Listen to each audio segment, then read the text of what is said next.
आज कार्टेशियन यानी कि जो हमारे एक्स वाई कोऑर्डिनेट्स का नियम चलता है उसमें हम लोग कर्व की ट्रेसिंग सीखेंगे। एक्चुअली में अगर हम देखें तो हमें वक्रों की या आलेखन हमें आता ही नहीं कर्व का ट्रेसिंग करना। हमें Y square equal to 4x कहें या एक्स स्क्वायर 4ay कहें, अगर हम वास्तव में देखें तो हमें ये याद हो जाते हैं। हमें ये पता ही नहीं कि बनता कैसे। हम लोग करते क्या है, हम इनको मेमोराइज कर लेते हैं। धीरे धीरे बनाते बनाते अभ्यस्त होते होते हमें ये सारे ग्राफ याद हो जाते हैं। तो इसीलिए जब इससे अलग कोई ग्राफ या वक्र आता है तो अक्सर हमें उसके आलेखन में दिक्कत आ जाती है, क्योंकि हमें बेसिक नियम तो पता ही नहीं है। और जब हम हायर एजुकेशन में जाते हैं या किसी कॉम्पिटिटिव लेवल की तैयारी करते हैं तब वहाँ फिर हमसे ये वक्रों का आलेखन बनता नहीं है, क्योंकि वहाँ मेमोरी से हमारा काम नहीं चलता। तो अगर आपको कोई कुछ वक्रों के आलेखन याद भी हैं तो आज मैं नियम बनाऊंगा। आज आप जो आपको मेमोराइज है उस मेमोराइज से आप नियम भी बनाना सीख जाएंगे। तो इसमें बहुत सारे नियम होते हैं। पहला नियम होता है सिमिट्री का, इसको कहते हैं सममिति। कक्षा 7 और 8 में एक चैप्टर होता था सिमिट्री, उसका यूज आप आज करना सीखेंगे। तो इसमें जो सिमिट्री में भी जो पहला नियम है वो नियम ये है कि यदि किसी समीकरण में y की सभी घातें सम हो, यानी कि आपके पास कोई समीकरण है और उसमें y के माना 3 टर्म आ रहे हैं, 2 आ रहे हैं या 1 भी आ रहा है, और अगर उसमें y की घात सम संख्या यानी कि इस तरह से y स्क्वायर y की घात 4 कुछ इस प्रकार की घातें होनी चाहिए, तो वक्र जो होगा वो x अक्ष के सापेक्ष कैसा होगा, सममित होगा।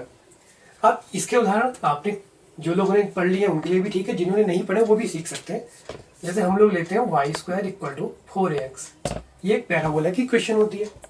तो आपको देखा होगा इसमें y की कैसी घात है, सम घात है, देखिए 2। तो ये वक्र कैसा बनेगा, x अक्ष। अब जो ये x अक्ष है, अगर माना ये x अक्ष के ऊपर बना तो इस सिमिट्री का मतलब ये कि आपको सिर्फ एक जगह का वक्र पता करना है, नीचे का आप इसको देखते हुए अपने आप बना लेंगे। इसी तरह से अगर Y square equal to -4ax हो, थोड़ी देर के लिए अगर देखें फिर वही है, y की घात कैसी है, इवन है। तो अगर माना ये वक्र, सपोज आपने नीचे को बना लिया, थोड़ी देर के लिए आपने नीचे का पार्ट इसका देख लिया, तो इसकी सिमिट्री किसके अक्रॉस होगी, x एक्सिस के अक्रॉस। तो आप किसी भी एक हिस्से का बना लेंगे तो सिमिट्री जब x के अक्रॉस है तो आप ऊपर का हिस्सा ऑटोमेटिक बना लेंगे। इसी प्रकार से एक उदाहरण और ले लें, अगर हम ले लें y square equal to x cube. अब देखिए फिर y की घात क्या है, इवन संख्या है। मान लिया अगर इसका आपने एक हिस्से का वक्र पता कर लिया, सपोज कि कुछ इस तरह का बना दिया, तो कोई दिक्कत नहीं है, ऊपर का हिस्सा बन गया तो नीचे का हिस्सा ऑटोमेटिक क्या होगा, फिर इस प्रकार का हो जाएगा।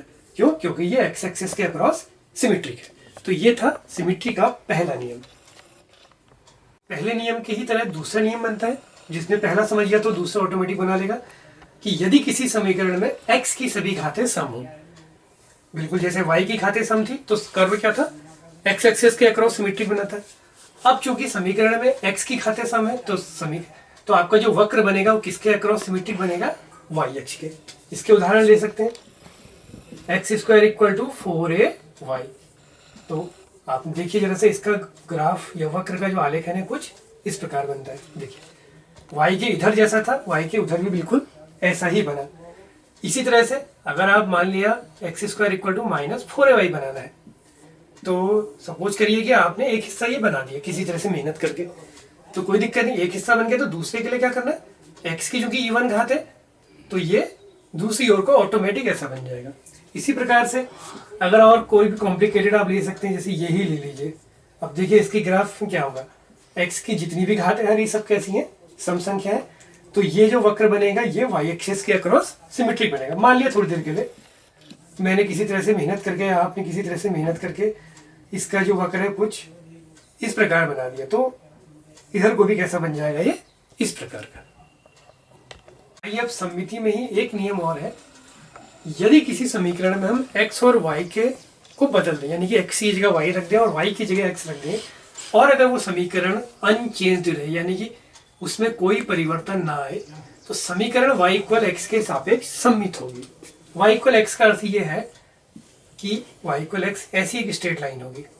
तो अगर इसका तरीका क्या है, अगर माना इस y इक्वल एक्स के ऊपर ग्राफ कुछ इस प्रकार बनेगा तो इसके नीचे भी कुछ इस प्रकार बनेगा। इसके दोनों ओर एक जैसा बनना चाहिए।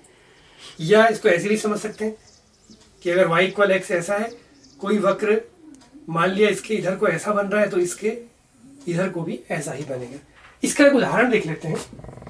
X Y is equal to C ले लिया, सी एक माना नियतांक है।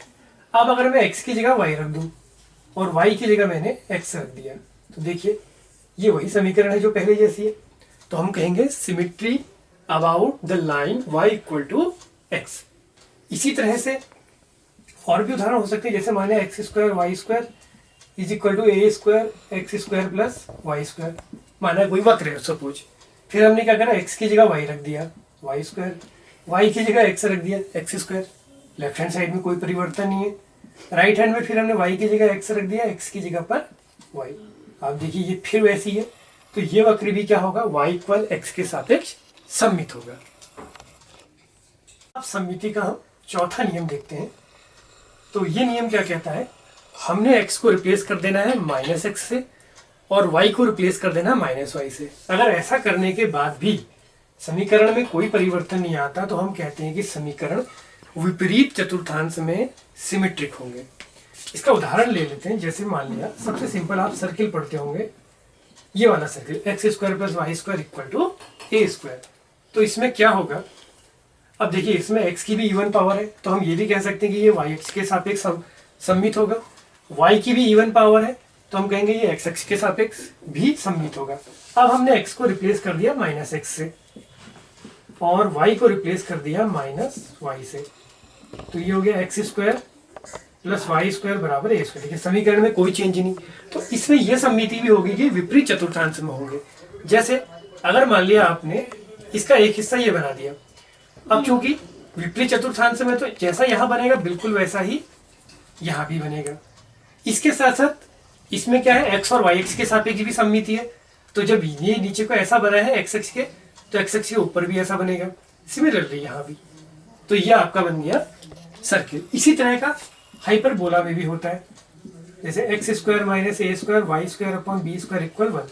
आप इसमें x की जगह पर माइनस एक्स रखिए और y की जगह पर माइनस वाई रखिए।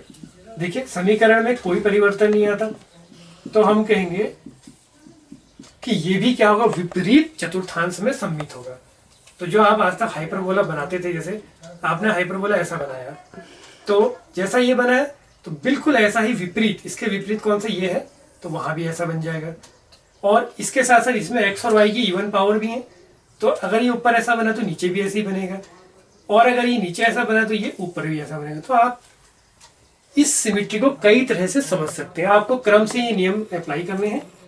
चौथा वाला नियम बहुधा बहुत कम प्रश्नों में लगता है, मुश्किल से इसमें सर्किल और हाइपरबोला आते हैं और इलिप्स भी आ जाता है।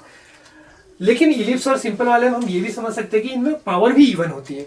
अच्छा, इसका एक कोई और उदाहरण देख लें।